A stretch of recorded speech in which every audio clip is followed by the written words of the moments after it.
Halo, Assalamualaikum warahmatullahi wabarakatuh. Selamat pagi anak-anak sekalian. Selamat datang di Man Satu Kampar ini. Selamat bergabung. Mudah-mudahan pertemuan kita walaupun secara online seperti ini, mudah-mudahan anak-anak sekalian bisa menyesuaikan diri ya di tengah kondisi yang seperti ini. Oke, baik, sebelumnya Bapak akan perkenalkan diri. Nama Bapak Nur Miswari, bisa dipanggil Ari. Bapak berasal dari Rengat, Indragiri Hulu.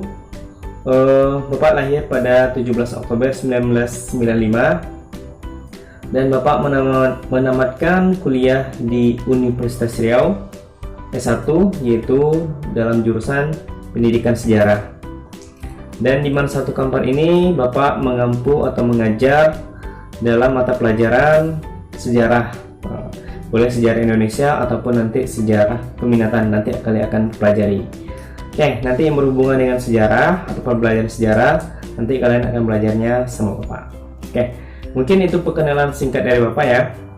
Dan sekalian semua, sebelumnya Bapak ucapkan selamat datang dan selamat bergabung juga bagi rekan-rekan semua, bagi anda semua. Semoga dengan kalian bergabungnya di Man Satu Kampar ini, mudah-mudahan sebagai wadah kalian untuk menuju kesuksesan kalian. Amin. Mudah-mudahan ya. Yang jelas intinya setelah kalian bergabung sini, kalian adalah orang-orang yang terpilih tentunya. Orang-orang terpilih sehingga bisa masuk ke Man Satu Kampar ini. Mudah-mudahan ini langkah awal kalian untuk menuju kesuksesan. Amin ya. Amin. Dan mudah-mudahan pandemi Covid seperti ini sekarang ini, mudah-mudahan cepat berlalu ya, sehingga kita bisa bertemu bertatap muka secara langsung, tidak secara online seperti ini lagi. Oke, baik. Terima kasih sebelumnya.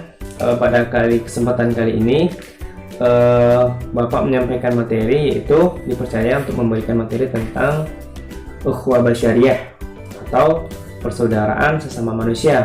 Ukhuwah artinya persaudaraan.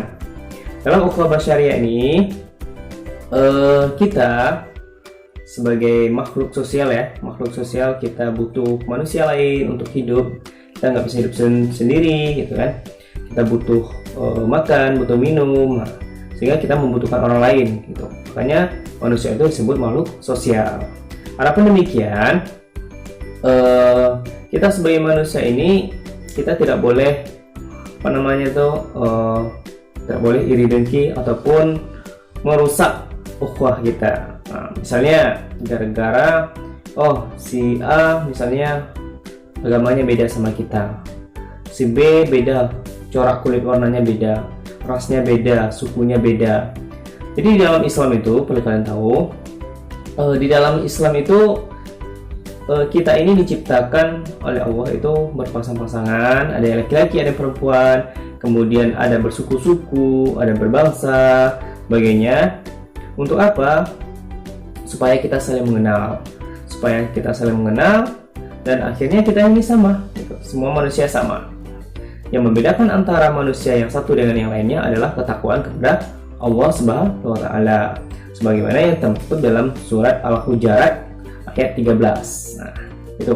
Jadi kita dalam kita kehidupan berbangsa bernegara ini, kita harus rukun dan damai gitu.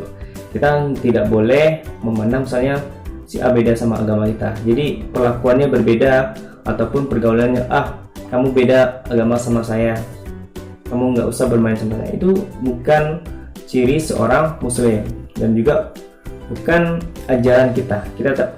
Islam tidak pernah mengajarkan untuk membenci orang lain, apalagi sesama manusia, apalagi terutama teman-teman kita yang sama muslim. Karena sesama muslim itu adalah saling bersaudara.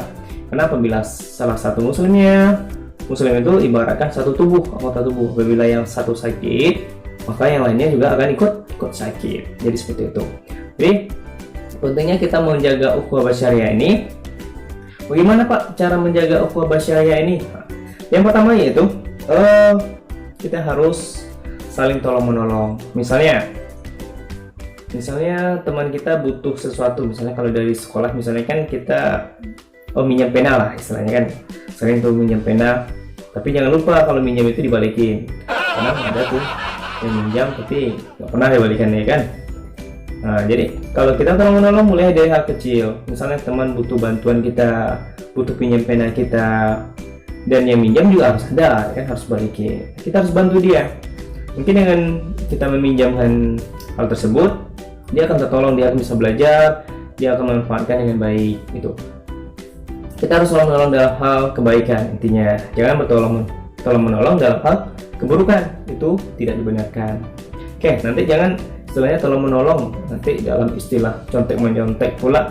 Nah, ini kata Bapak kan bagus tolong menolong, nah, bukan seperti itu, tapi tolong menolong dalam hal kebaikan, itu untuk menjaga ukhuwah syariah kita.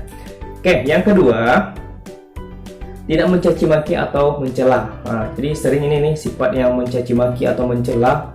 Nah, ini nih, oh kamu si A kulitnya hitam, kamu si B rambutnya keriting, gini-gini semuanya, kamu orang Jawa, kamu orang Batak, kamu orang Minang. Nah, itu kan banyak tuh yang keluar oceh-ocehan seperti itu yang kita dengar kan. Cuma kalimat yang seperti itu bisa saja menyakiti hati teman kita. Nah, jangan sekali-kali kalian mengatakan seperti itu, karena manusia itu sama, gitu. Seperti Bapak sampaikan tadi, manusia itu sama, yang membedakannya adalah takwa kepada Tuhan, takwa kepada Allah. Jadi itulah yang membedakan kita. Jadi apa kita membedakan sih? Dia orang Jawa, mau dia orang Jawa, mau dia orang Batak, mau dia orang Minang, sama, kita semuanya sama. Hanya membedakan adalah takwa kepada Allah, itu yang membedakan kita. Oke, jadi jangan sekali-kali kalian mencaci maki, mencela, apalagi mencaci maki agama orang lain. Oh, si Anu tuh orang apa? Agamanya Nasrani atau apa? Itu tidak diperbolehkan. Dalam Islam itu tidak pernah mengajarkan hal demikian. Karena kenapa? Karena kita analogikan seperti ini. Di saat kita mencaci maki orang lain, agama orang lain, otomatis kalau dia dengar, pasti dia marah, pasti dia tersinggung. Otomatis dia akan balik mencaci maki agama kita. Apakah kita terima? Tentu tidak. Makanya sebelum itu terjadi, jangan kita memulai. Jangan kita mencoba untuk mencaci maki agama orang lain gitu. Apalagi kadang sering kita dengar kalau sama-sama teman kan biasanya, ya kamu orang Minang, kamu gini-gini, kamu orang Jawa, kamu gini-gini. Nah, itu memang hal kecil, memang hal sepele, tapi itu efek atau dampaknya sangat besar. Oke, itu ya. Yang kedua, jangan mencaci maki atau mencela. Oke, yang ketiga, bersikap adil.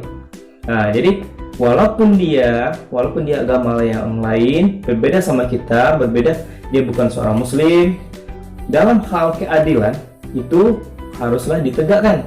Kalau seandainya memang saudara kita, teman kita yang muslim ini memang betul-betul salah, sedangkan yang non muslim tadi dia benar, tetap kita aturkan yang benar gitu.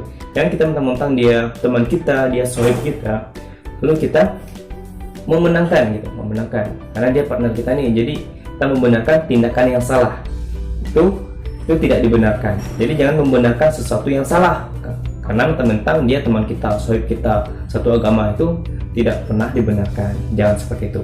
Oke, yang keempat itu adalah berkata-kata baik dan sopan. Nah, ini dia berkata-kata baik dan sopan ini, anak-anak sekalian, ya seperti Bapak sampaikan tadi, jika tidak bisa berkata yang baik, lebih baik diam. Nah, itu. Ini orang ada tuh mengatakan kamu gini banyak lah. Semua yang jelek-jelek dibilang sama kawan gitu. Jadi sistemnya bully, istilahnya sekarang kan ada namanya bully. Bully itu efeknya sangat tidak bagus. Nah, apalagi untuk persaudaraan kita atau ukhuwah bersyariah kita. Seperti kita tahu juga dalam Bapak bercerita sedikit tentang sejarah. Jadi Indonesia ini merdeka bukan karena hanya satu golongan agama, satu golongan ras, ataupun orang-orang tertentu, bukan. Tapi melainkan ada beberapa golongan, ada banyak golongan, ada banyak agama yang mendukung proses kemerdekaan kita. Bahkan bangsa lain juga ikut mendukung kita, gitu. Jadi kita tidak bisa berdiri gara-gara kita sendiri gitu. Kita butuh agama Nasrani juga, ada juga ikut berbantu membela negara kita, ada juga orang Islam, ada juga orang Cina, itu juga termasuk. Nah, jadi kalian ketahui bahwa bangsa kita ini, bangsa kita merdeka ini, itu bukan hanya satu golongan atau satu orang saja ataupun satu agama saja, melainkan ada banyak ras, ada banyak agama yang menyokong dan mendukung sehingga terbentuknya negara Indonesia. Jadi kita nggak boleh berpikiran Indonesia itu harus menjadi negara yang seperti ini, harus menjadi seperti ini. Kita perlu ingat bagaimana sejarah bangsa kita. Karena bangsa kita ini bukan bangsa yang homogen, tapi bangsa yang heterogen. Ada banyak suku bangsa, ada banyak suku ras, ada banyak ras, ada banyak agama. Sedangkan agama saja di Indonesia itu ada 6, kan? Ada Islam, Kristen, Protestan, Hindu, Buddha, dan Konghucu. Itu ada banyak. Jadi kita tidak boleh bersikap egois seperti itu. Kita harus tanamkan, kita harus hidup berdampingan gitu. Bagaimana juga kita lihat pada zaman kehidupan Rasulullah, mereka hidup berdampingan saja dengan orang-orang Yahudi gitu. Mereka tidak pernah saling bercekcokan gitu. Selama mereka tidak mengganggu kita gitu. Selama mereka tidak mengganggu kita, kenapa kita harus mengganggu mereka gitu. Bahkan Rasulullah sendiri menjanjikan keamanan untuk orang-orang yang Yahudi yang berada di sana gitu. Selama mereka tidak mengganggu gitu. Jadi untuk apa kita sih harus bersikukuh, bersitegang gitu kan? Untuk apa kita harus gini gitu. Itu tidak dibenarkan gitu. Sebagai seorang muslim, kita harus tahu bahwa kedamaian itu sangatlah dicintai gitu. Karena Islam itu rahmatan lil alamin gitu. Jadi kita membawa kedamaian gitu. Jadi jangan gara-gara hal yang sepele, gara-gara satu perbedaan, kalian melupakan 1000 persamaan gitu. Jangan kalian lupakan itu. Jadi intinya, ingatlah kalian, kalau seandainya dengan yang non muslim, kalian berteman seperti biasa, berbicara seperti biasa. Karena kan dalam Al-Quran juga, dalam ayat Al-Kafirun ayat 6 itu adalah lakum dinukum waliyadin gitu. Untukmu agamamu dan untukku agamaku. Jadi tidak perlu kita permasalahkan gitu. Jadi kalau dalam ukhuwah Islamiyah, dalam ukhuwah basyariah ini, kita ya biasa aja seandainya ya kawan orang ras beda ras sama kita, ya kita berteman seperti biasa. Saya nggak mau berteman sama yang suku ini, saya nggak mau berteman dengan yang suku ini. Itu sangat salah gitu. Bahkan bisa merusak ukhuwah basyariah kita atau persaudaraan kita. Bisa saja nanti suatu saat kita nggak tahu kita butuh apa sama mereka. Kita nggak tahu. Ciri-ciri seorang muslim itu, dia lidah dan perkataannya itu, kalau dia tidak bisa berkata benar, dia lebih baik diam gitu. Jadi jangan berkata ini. Jangan seolah-olah kalian sudah benar gitu, sehingga kalian menyalahkan orang lain. Itu tidak benar. Karena semakin tinggi ilmu orang, semakin tinggi ilmunya, dia semakin menunduk, dia semakin sadar gitu, dia semakin tawakal, bukan malah mencari-cari kesalahan orang. Itu dia ciri-ciri orang berilmu. Jadi jangan nanti kalian mentang-mentang kalian sudah berilmu, baru dapat sedikit tibanya, kalian malah mencari-cari kesalahan orang. Itu si Anu tuh nggak bagus, si Anu tuh nggak salah ini. Jangan seperti itu gitu. Jangan jadikan ilmu itu untuk bekal kalian membuat kesombongan, untuk kalian bekal perdebatan. Itu tidak benar. Karena apabila ilmu itu dibuat untuk perdebatan, itu yang salah gitu. Kalau dicari-cari yang berilmu, kalau kalian untuk mencari ilmu hanya untuk perdebatan, tunggulah. Itu kata dalam Al-Quran. Jadi jangan jadikan ilmu itu untuk memicu permasalahan, apalagi merusak ukhuwah kita sesama manusia, apalagi sesama ukhuwah basyariah kita, apalagi ukhuwah Islamiyah kita. Gitu. Jadi kita jangan jadikan patokan ilmu itu untuk memicu perdebatan. Jangan seperti itu. Oke, Bapak rasa cukup ya yang tersimpulkan. Yang pertama tadi, dalam menjaga ukhuwah basyariah tadi, yang pertama adalah tolong menolong. Yang kedua adalah tidak mencaci maki atau mencela, ya. Yang ketiga itu bersikap adil. Yang keempat itu adalah berkata-kata yang baik dan sopan. Itu dia, ada 4 hal poinnya yang perlu kalian ingat dalam menjaga ukhuwah basyariah atau persaudaraan kita sesama manusia. Mungkin cukup sekian, Bapak Heri. Assalamualaikum warahmatullahi wabarakatuh. Selamat pagi.